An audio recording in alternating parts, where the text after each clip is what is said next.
Bueno, buenos días a todos. Muchas gracias por la invitación a participar en esta importante reunión en Colombia.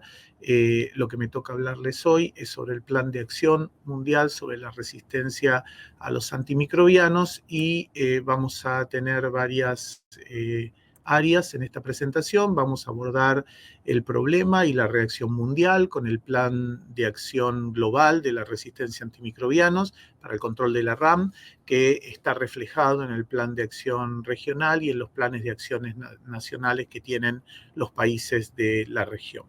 Después vamos a ver un poquito de la situación de la RAM prepandémica, el impacto que tuvo COVID en la resistencia a antimicrobianos en la región de las Américas, la respuesta que dimos desde la región al problema y algunas reflexiones finales sobre el tema de RAM. Como ustedes saben, la resistencia a antimicrobianos es un problema mundial. En este momento está puesto a tope en las agendas de los países porque nos estamos quedando sin antibióticos. Y ya la prensa se está haciendo eco, como este artículo de la NBC, que nos habla de que prácticamente arribamos en algunas situaciones a la era posantibiótica y que la OMS está alertando sobre las pocas drogas que quedan para tratar microorganismos altamente resistentes. Se ha acuñado un término para la multiresistencia, que son las superbacterias. Las superbacterias son términos utilizados ¿no? para describir patógenos en general que son resistentes a muchos de los antibióticos que se usan para tratar infecciones comunes. Un ejemplo tenemos en esta diapositiva, un antibiograma de una Klebsiella pneumoniae con una carbapenemasa, donde uno puede ver que prácticamente todos los antibióticos probados en esos disquitos son resistentes. La cepa es resistente a prácticamente todos los antibióticos. Este es un ejemplo de fin del año pasado, publicado a principios de este año por Argentina, de bacterias pan-drogoresistentes. O sea que si ustedes miran en la lista de antibióticos probados, que se probaron prácticamente todos los existentes, tanto los antiguos como los nuevos, no hay ninguna alternativa de tratamiento. La única droga activa en este germen en estos gérmenes, porque fue un brote, fue cefiderocol. Cefiderocol es una droga nueva, es un sideróforo, una cefalosporina siderófora, que no está disponible todavía en la región de las Américas. Por lo tanto, para Argentina, este aislamiento fue pan-resistente. Esto significa que no había ningún antibiótico y ninguna combinación de antibióticos que funcionaba para el manejo de este tipo de pacientes. Eso hace que la situación sea grave tanto en salud humana como en costos. Las estimaciones que se hicieron allá por el 2015 nos hablan que para el 2050 estaba previsto tener alrededor de 10 millones de muertes en el planeta debidas a la resistencia a antimicrobianos y un costo en dólares con muchos ceros, ¿sí? De alrededor de 100 trillones de dólares. O sea que no es solo salud, también es economía. En el 2019, en el 2022, en realidad, con datos del 2019, salió otra publicación de estimaciones de la carga de resistencia a antimicrobianos midiendo mortalidad.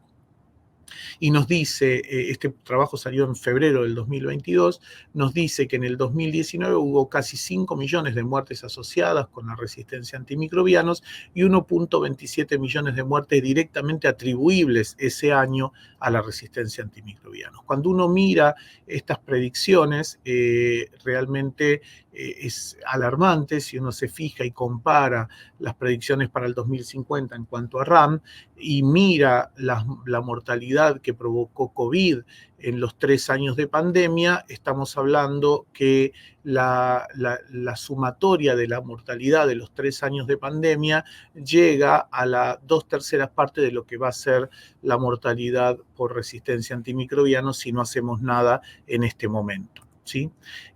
Cuando uno mira las tasas de mortalidad atribuible a infecciones bacterianas, en el mundo las Américas están por el medio tirando a la izquierda a zonas de mayor mortalidad. ¿Sí?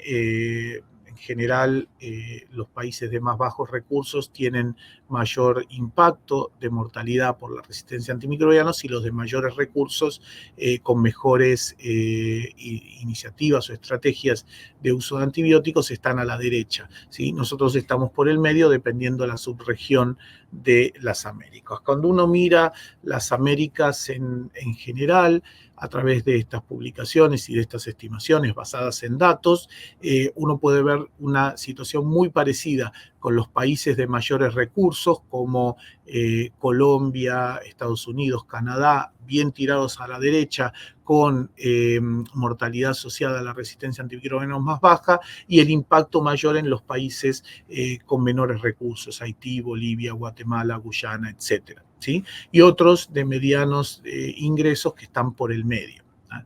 Eso es lo que tenemos, es como la figura o la foto de la región en el año 2019.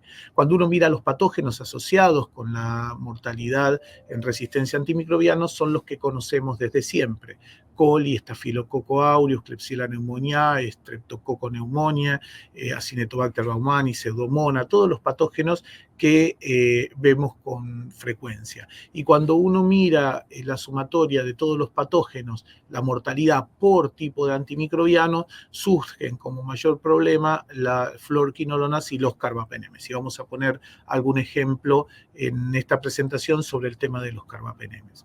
¿Qué es lo que impulsa la resistencia a los antimicrobianos? Primero, todos los microorganismos, todos los seres vivos, de hecho, en este caso los microorganismos, bacterias, virus, hongos y parásitos, desarrollan naturalmente resistencia a los antimicrobianos por fenómenos de selección natural y evolución.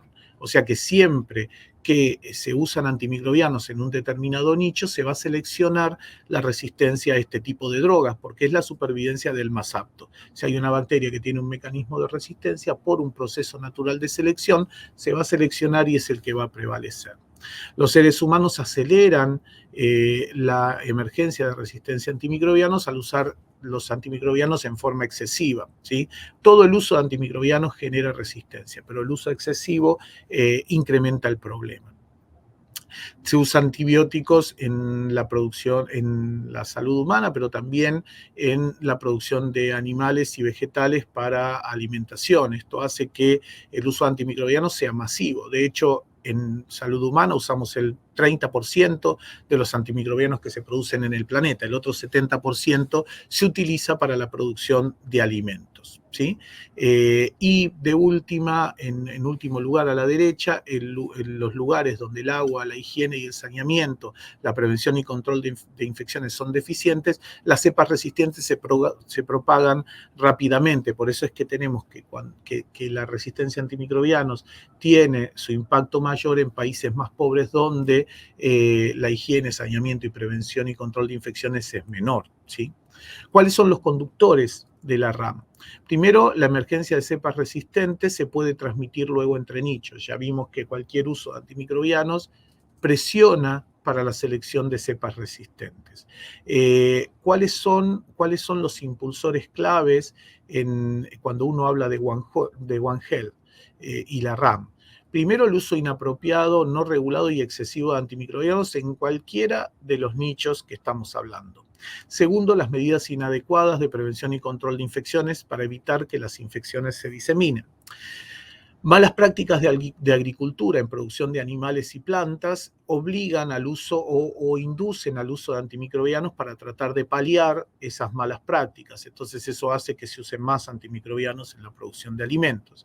Y por último, los dos últimos puntos: procesamiento de alimentos y distribución, y la gestión inadecuada de aguas residuales y desechos, inclusive de la producción y eliminación de antimicrobianos, ¿sí? Cuando uno tiene una planta, no pasa mucho en la región, pero en las plantas de producción de antimicrobianos, en la India, en Europa, en Estados Unidos, se eliminan muchos desechos de esa producción, que son principios activos que terminan en el medio ambiente, haciendo también una presión de selección. Y en este momento, todo lo que es aguas residuales y resistencia en medio ambiente se está abordando con mucha seriedad, porque se sabe perfectamente que es un problema serio.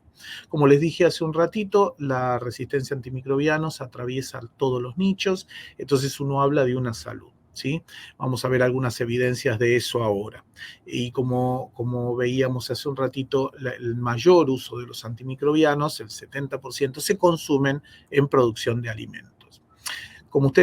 También, como ustedes saben, vivimos en un mundo completamente interconectado. La usina de producción mayor de patógenos resistentes es el hospital, porque ahí es donde se hace un uso intensivo de este tipo de drogas en pacientes graves, en algunos que lo necesitan y en muchos que no los necesitan. Entonces, la producción de resistencia a antibióticos dentro del hospital puede puede escaparse del hospital a través de distintas vías. Puede escaparse colonizando los intestinos, el tracto gastrointestinal de los pacientes que estuvieron internados por 3, 4, 5, 10 días en el hospital, salen totalmente colonizados y esos patógenos resistentes terminan en las cloacas, en la ciudad, sale a través del personal de salud, en sus manos, en su piel, en distintas formas de colonización, y sale también por las cloacas, ¿sí? Los desechos de los hospitales. Vamos a ver algún dato de la región ahora en un ratito en cuanto a qué hacemos con los desechos hospitalarios en la región de las Américas. Además, tenemos todo lo que es consumo domiciliario de antimicrobianos, ya sea en seres humanos o en mascotas, y el descarte de los antimicrobianos vencidos a través de los desechos de las comunidades. Eso también termina impactando en el medio ambiente. Y por otro lado tenemos la producción de alimentos, tanto de origen animal como de origen vegetal, donde se usa el 70% de los antimicrobianos en el planeta. A través de las aguas superficiales, esas bacterias resistentes generadas en la producción terminan en el medio ambiente, o a través de los alimentos son el vehículo para que la resistencia producida en estos nichos llegue al ser humano. Una vez que la resistencia alcanzó el medio ambiente, están las aguas superficiales, afecta también los animales salvajes o la flora y la fauna autóctona de los países, que ayudan a la diseminación de este tipo de problemas. ¿Sí? Obviamente las comunicaciones internacionales, la globalización, los viajes, hacen que una persona que recién salió del hospital, colonizada en su tracto gastrointestinal con bacterias productoras de carbapenemasa, por ejemplo, esté hoy en Colombia y mañana esté en China, ¿sí? Llevando toda su carga, su flora intestinal de un lado al otro del planeta. Les dije que les iba a contar alguna situación, hay algunos estudios de agua y saneamiento en la región, en establecimientos de salud, estamos hablando de instituciones de salud en la región, un estudio hecho en 7 países de América Latina, Bolivia, Guatemala, Honduras, México, Panamá, Paraguay y Perú durante el periodo 2017-2019. Me voy a ir al último punto, que es el que quiero resaltar, ¿sí? Los primeros son graves y realmente preocupan, pero el que nos preocupa en esta instancia particular es que solo el 9% de esos hospitales durante esos 3 años que duró el estudio tenían una planta de tratamiento de aguas residuales. Eso significa que el 91% de las instituciones de salud de nuestra región elimina los desechos sin ningún tratamiento al medio ambiente. Algunos estudios hechos también en la región, esto está hecho en la ciudad de Córdoba, de la provincia de Córdoba, en el centro de Argentina, la segunda provincia más grande del país en Argentina. Lo que hicieron fue monitorear un río que atraviesa el río Suquía, que atraviesa todo el casco urbano de la capital de Córdoba. Midieron la cantidad de patógenos resistentes antes de que el río ingrese a la ciudad, y después, durante el paso por la ciudad, donde recibe desechos de la ciudad, fueron midiendo. ¿Y qué encontraron en ese río cuando entró a la ciudad? Encontraron carbapenemasas tipo KPC, NDM, en enterobacteriales, beta-lactamasa de espectro extendido, resistencia a vancomicina en enterococos, etcétera, etcétera, etcétera.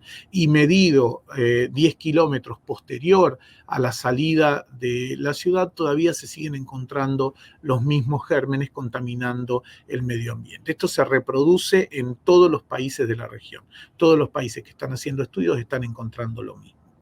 Hace un ratito les decía que una vez que la resistencia alcanza el medio ambiente, los cursos de aguas naturales, tenemos otros vehículos que llevan la resistencia de un lado a otro. Seguro les va a sorprender tanto como a mí. Yo no soy un experto en aves, pero lo que les muestra esta gráfica son los corredores aéreos de las aves acuáticas migratorias en el planeta. Y todas las líneas de colores son las distancias que recorren las aves migratorias durante el año. Como ustedes pueden ver, un pájaro que descienda en cualquier país del planeta lleva su contenido intestinal a cualquier otra parte del mundo durante ese mismo año. O sea que la fauna salvaje también se ocupa de diseminar este tipo de problemas. La resistencia a antimicrobianos, también hay varios trabajos que hablan de insectos, roedores y otros vehículos que llevan la resistencia a antimicrobianos de un lado a otro. Este es un estudio hecho en el 2021. Todos los países que están en azul hicieron estudios en insectos y vieron que transmitían resistencia a antimicrobianos, especialmente las moscas y las cucarachas, que se posan en materia en descomposición o interaccionan con materia en descomposición y después se mueven y llevan esos gérmenes que hay en esa materia en descomposición a otras partes, ¿sí? Este es un estudio muy interesante del año 2019 que nos muestra cómo lo que conocemos como uno de los flagelos más grandes en este momento en la región, y en especial en Colombia, porque Colombia es uno de los países que más problemas tiene con las carbapenemasas, nos muestra cómo las carbapenemasas ya se han escapado del entorno hospitalario. Y estos estudios hechos en distintos países, todos los que están en gris hicieron algunos estudios, nos muestran cómo en distintos nichos, cuando hay un dibujito de un hospital, estamos hablando en efluentes hospitalarios, cuando hay un dibujito de un inodoro de plantas de agua tratamiento, una gotita es agua de bebida, las olitas estas son cursos naturales de agua, aguas recreacionales, animales de compañía, animales para agricultura y medio ambiente y productos alimenticios. Cada vez que ustedes ven un dibujito es que ese país encontró carbapenemasas en alguno de esos nichos. Cuando está el dibujito lo encontraron en ese nicho. Y las rayitas de colores que se ven en los círculos nos hablan de cuando encontraron NDM, KPC, Oxabim u otras carbapenemasas. Como pueden ver, alrededor del mundo ya la producción, las cepas resistentes a carbapenemas y productoras de carbapenemasa no son un terreno solo de los hospitales, sino que ya se ha escapado de los hospitales al medio ambiente. Se pueden hacer cosas para tratar de controlar la resistencia a antimicrobianos. Este es un trabajo hecho en Canadá. Canadá es uno de los mejores países del mundo en vigilancia integrada, hablando de One Health, que encontró en el año entre el 2000 y 2006 un aumento muy grande de resistencia a cefalosporina de tercera, lo ven en rojo, en infecciones en humanos por Salmonella Heidelberg en Ontario. Y encontraron, como tienen vigilancia en todos los nichos, encontraron la misma evolución en Escherichia coli de pollos a la venta en Ontario, y también encontraron resistencia a cefalotercera en Salmonella Heidelberg en pollos a la venta en Ontario, que es la línea azul. Como ustedes pueden ver, habiendo evidenciado esto y diseminada esta información, hubo un retiro voluntario del uso de Ceftiofur en producción de pollos, y eso hizo que cayera la resistencia cefalotercera en Salmonella Heidelberg en pollos, cayera en coli en los pollos para consumo y cayera también en humanos. O sea que si hacemos algo, se puede controlar la resistencia a antimicrobianos. Otro problema muy serio a nivel global que fue descubierto en China hace unos años es la presencia de MSR1, de genes MSR transferibles que dan resistencia a colistin, que fue y sigue siendo en muchos países el último recurso para tratar cepas productoras de carbapenemasas. Este estudio nos muestra, este estudio de este año nos muestra dónde se encontró MSR en el mundo y en qué matrices, y eso lo que hizo es que, ya viene desde hace rato esta información, lo que hizo es que la OMS diera una alerta sobre el uso de colistin en producción de alimentos, y en la región tuvo un impacto muy grande esa alerta, porque muchos de los países de la región región elaboraron normativas desde sus ministerios de Agricultura para eliminar el uso de colistina en la producción de alimentos en la región. Esto hizo Panamá, Uruguay, Colombia, Brasil, Paraguay, Costa Rica, Ecuador, Bolivia, Argentina, Nicaragua, Perú, por ejemplo, ¿sí? Todos los países, a través de sus ministerios de Agricultura, sus entes oficiales, prohibieron el uso de colistina en producción de alimentos. Y ahora estamos esperando ver el impacto de eso. ¿Cuál fue la reacción mundial en cuanto a la resistencia antimicrobiana? Ya las previsiones no eran muy buenas desde el 2015. Primero, se acepta que es un problema global y multisectorial que tiene que preocuparnos a todos y necesita una respuesta coordinada, ¿sí? Que tiene que abordar el problema, tiene que ser multisectorial y todos tenemos que trabajar juntos. Por lo tanto, está la iniciativa Una Salud a nivel global, emanada de las tres, en inicio de las tres organizaciones que se ocupaban del problema, que era la FAO, por la parte de alimentos, la OMS por la parte de humanos y la OIE, que ahora se llama OMSA, por la parte de animales, ¿sí? Esto es algo que ya se viene trabajando desde hace mucho tiempo. Las primeras reuniones para el tema de resistencia a antimicrobianos la convocó la OMS todavía en la década del 90, donde se empezó a hablar del problema. Ya en aquel momento era un problema. En el 2001 la OMS tuvo sus primeros intentos y publicó la estrategia mundial para la contención de RAM. En el 2015 es donde esto toma mucho impulso porque lo toma Naciones Unidas y se genera la tripartita donde OMS, la OMSA y FAO empezaron a trabajar en conjuntos para el control de la RAM. En el 2016 se tuvo la declaración de la RAM por Naciones Unidas en la Asamblea Global de Naciones Unidas y se creó el secretariado de la ONU, en el secretariado de la ONU un grupo de coordinación interagencial que es el IACG sobre RAM. Salieron las recomendaciones del IACG en 2019. Al secretario general de la ONU. En el 2020 se establece el GLG, que es el Global Leader Group, y también el Multi-Partner Trust Funds, que son organizaciones internacionales que se dedican al control de la RAM. Y también en el 2020 se incluye en los indicadores de desarrollo sostenible, en los objetivos de desarrollo sostenibles, indicadores también de resistencia a antimicrobianos, para que vean lo importante que es el tema a nivel global. En el 2021 se revisan las brechas y se publica una revisión integral del Plan de Acción Mundial sobre la RAM, ¿sí? Incluyendo todos los gaps que todavía quedan pendientes de resolución. Y en el 2022 la presión internacional por el tema de medio ambiente hace que se incorpore a la tripartita el PNUMA, que es el Programa Nacional de Naciones Unidas para Medio Ambiente, y en este momento, desde el 2022, podemos hablar de la cuatripartita, donde todas las instituciones están trabajando juntas, se adiciona el PNUMA. La OMS en el 2015 saca el Plan de Acción Global, ¿sí? Que tiene 5 pilares.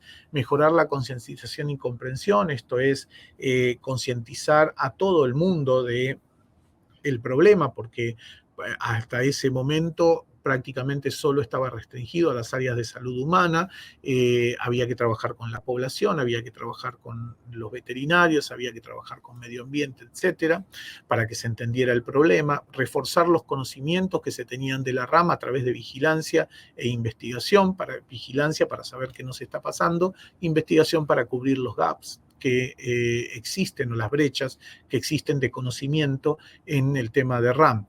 El pilar 3 es reducir la incidencia de las infecciones, es toda la parte de control de infecciones, como hablamos al principio, necesarias o fundamentales para evitar la diseminación.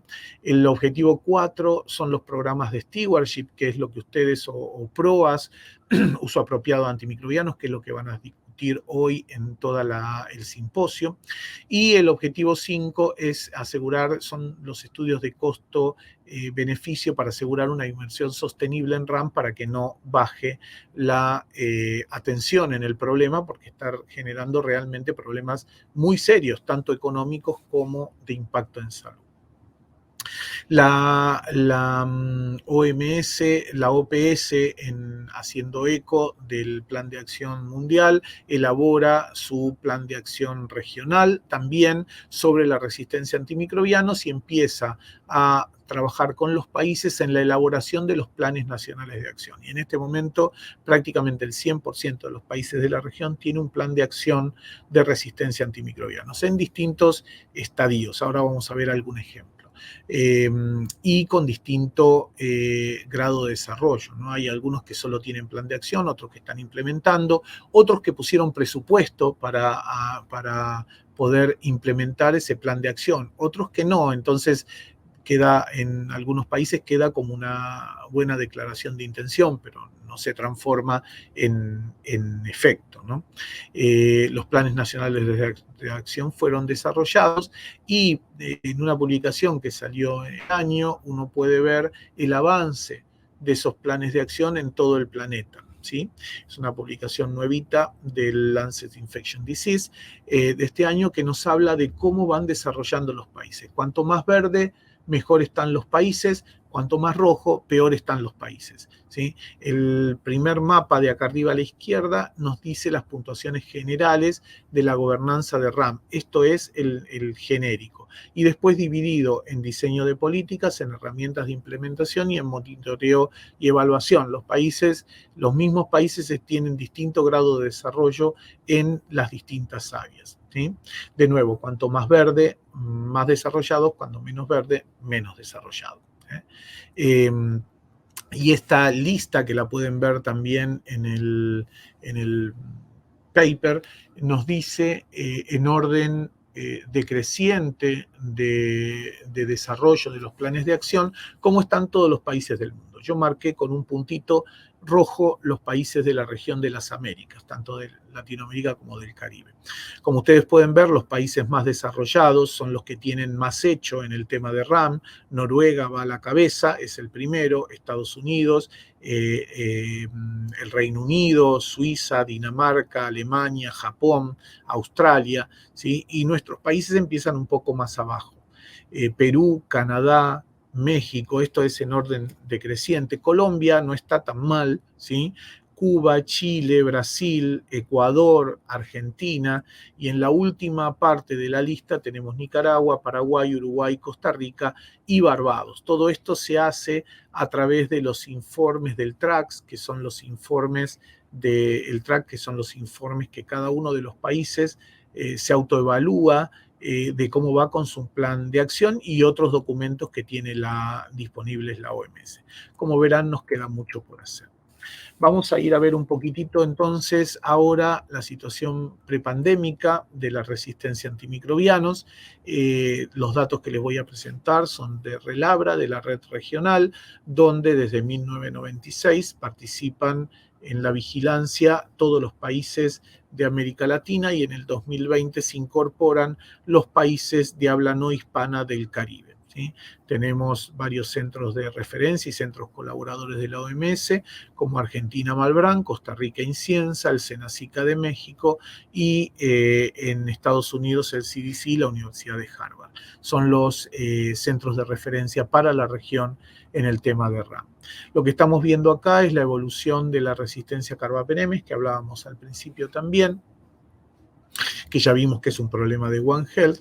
En las Américas, la resistencia a carbapenemes en Klebsiella empezó tímidamente en la década del 2000, pero en el 2010, con el ingreso del ST258, que fue un clon muy exitoso en el mundo con KPC, la resistencia a carbapenemes empezó a aumentar y no paró de aumentar. La situación durante la pandemia, que fue este lapso que están viendo entre 2019 y 2020, lo que hizo en la mayoría de los países es incrementar muchísimo la resistencia, lo vamos a ver dentro de un ratito, por el uso excesivo de antimicrobianos en pacientes con COVID. Muchos lo requerían, otros no lo requerían. Esta es la situación de Acinetobacter, una situación poco más parecida, ¿sí? Empezando con valores muy bajos y en este momento llegando en algunos países a casi un 100% de los Acinetobacter baumannii resistentes a los carbapenemes. Y esto es Pseudomonas. En Pseudomonas tenemos muchas diferencias entre los países. Tenemos países que tienen resistencia a carbapenemes que están entre el 20 y el 30% y otros países que están alrededor del 60%. ¿Sí? Hay mucha diferencia entre los distintos países de la región. Un estudio hecho con datos de los laboratorios nacionales de referencia, en el caso de Colombia son datos del INS, sobre la prevalencia de carbapenemasas. Se estudiaron todos los países que están recuadrados, son los países que participaron, Colombia participó, ¿sí? Y lo que tienen a la derecha es la población de cada uno de los países. El estudio contó con 28.100 y pico de cepas analizadas molecularmente en la región y los países que están trabajando en esta publicación, que está avanzando rápidamente, representan el 65% de la población de las Américas. Cuando uno mira la resistencia a carbapenemes en enterobacterales, periodo 2015-2020, KPC sigue siendo la enzima prevalente, con NDM creciendo rápidamente. ¿Sí? Esto es un promedio general y no contempla la pandemia. La pandemia lo que hizo es incrementar NDM en muchos países. En Pseudomonas aeruginosa la enzima más prevalente es la BIM, pero KPC está subiendo rápidamente. Colombia es uno de los países que tiene problemas con KPC en Pseudomonas aeruginosa, lo vamos a ver en un ratito. IMP le sigue y finalmente NDM y SPM, que por el momento solo está descripta en Brasil. No sabemos si hay en otros países también, probablemente sí, pero no se está buscando activamente en general. Cuando uno mira la distribución de carbapenemasas en este trabajo que estamos haciendo en enterobacterales por país, vemos diferencias muy marcadas, ¿sí? Tenemos países como Ecuador, donde prácticamente todo es KPC. Tenemos países en Centroamérica, como Costa Rica, Cuba, Nicaragua, donde prácticamente todo es NDM, la epidemiología es bien diferente, y tenemos países como Colombia, donde KPC y NDM en enterobacterales son muy parejas. Lo mismo está pasando en Venezuela o en Paraguay. ¿Sí? La situación cambia de país a país. Y esto es muy importante y seguramente lo van a discutir durante el día de hoy. Es muy importante por la diferencia en la necesidad de drogas para tratar un tipo u otro tipo de patógenos. ¿Sí? Pseudomonas aeruginosa también la situación es diferente. Lo que ustedes ven es en algunos países BIM es la enzima prevalente y Paraguay, por ejemplo, en Pseudomonas tiene prácticamente todo NDM. ¿Sí? El impacto de COVID, ya sabemos lo que COVID hizo, empujó el uso de antimicrobianos indiscriminadamente, hizo subir la complejidad y los niveles de resistencia y la complejidad de la resistencia, midiendo por resistencia a carbapenemes. Durante la pandemia surgieron en muchos países enzimas nuevas que el país no tenía o combinaciones dobles o triples de carbapenemasa en los países de la región. Lo que ustedes ven acá es el uso de antimicrobianos, la cantidad de infecciones bacterianas en pacientes con COVID fue muy baja, es la de los hombrecitos naranja o celeste, y el uso de antimicrobianos, que es la banda del medio, altísima en todas las situaciones, cuando en realidad la mayoría de los pacientes solo tenían una infección viral y no requerían antibiótico. Esto empujó la resistencia hacia arriba. Este gráfico nos muestra la resistencia al final de la pandemia, ¿sí? Después de la pandemia, y los triangulitos que ven acá hacia arriba nos marcan, cada triangulito es un 5% de aumento en la resistencia a esa droga en ese patógeno. Estamos viendo Acinetto, coli y Klebsiella. ¿Sí? Como pueden ver, en el caso de Klebsiella pneumoniae, los carbapenemes subieron hartísimo en datos de este trabajo. ¿Sí? Las drogas más afectadas en aumento de resistencia fueron los carbapenemes y las quinolonas durante la pandemia. En ese marco, la OPS saca una alerta el 22 de octubre del 2021 sobre el problema de las carbapenemasas, y luego una publicación que se las recomiendo. Tienen todos los datos de la región, de todos los países que tuvieron problemas durante la pandemia con las carbapenemasas, ¿sí? Y acá ustedes pueden ver que Colombia es uno de los países que participó en esta publicación, y muchos países del Caribe debutaron con carbapenemasas durante la pandemia porque antes no tenían. Para ir terminando, la respuesta regional, lo que estamos tratando de hacer para esas emergencias que aparecieron durante la pandemia, es aplicar una estrategia de Estados Unidos, que es la detección rápida de laboratorio, una prevención y control de infecciones muy fuerte, muy potente, y el mejor uso de los antimicrobianos a través de pruebas. Sí, Estados Unidos con esa estrategia logró bajar la resistencia a carbapenemes en acineto en el periodo del 2012 al 2017, mantener la resistencia a carbapenemes enterobacteriales, ya vieron que en nuestro caso subieron un montón, y bajar la multiresistencia en Pseudomonas aeruginosa con inversión de millones y millones de dólares. Pero se puede, ¿sí? Eso demuestra que se puede.